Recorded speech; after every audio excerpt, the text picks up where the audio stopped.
Lesson 9. Acquiesce. Acquiesce to the demand. Acquiesce means to submit or comply silently or without protest.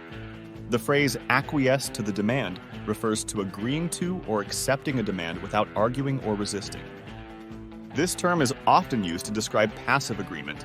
For example, he decided to acquiesce to his boss's request to work late.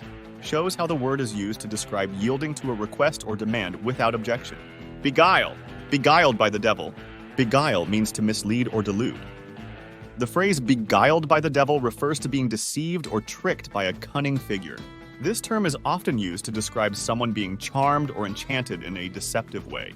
For instance, she was beguiled by his smooth talk and false promises illustrates how the word is used to describe being misled by someone.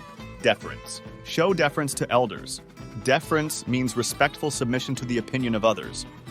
The phrase show deference to elders refers to demonstrating respect and consideration for older people's views and wishes. This term is often used to describe respectful and courteous behavior. For example, he showed deference to his mentor by carefully considering his advice. Shows how the word is used to describe respectful submission. Elicit.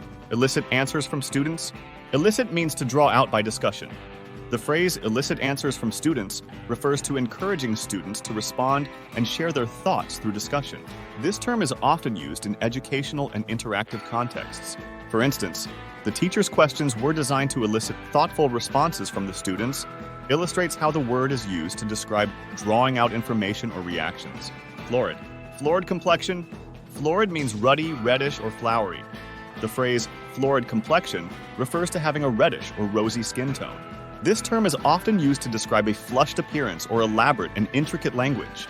For example, his florid complexion suggested he had spent a lot of time in the sun.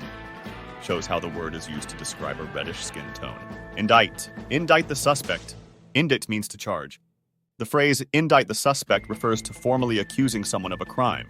This term is often used in legal contexts to describe the process of charging someone with an offense.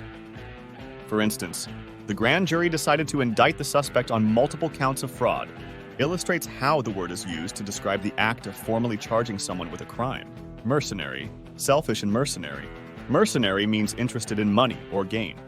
The phrase selfish and mercenary refers to someone whose actions are driven by a desire for financial gain, often at the expense of ethics. This term is often used to describe someone who is motivated solely by personal profit.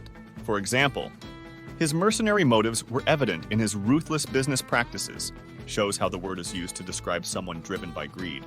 Ponderous. Ponderous lecture, ponderous burden. Ponderous means weighty or unwieldy. The phrase ponderous lecture refers to a talk that is heavy and difficult to sit through, while ponderous burden refers to a load that is heavy and difficult to carry.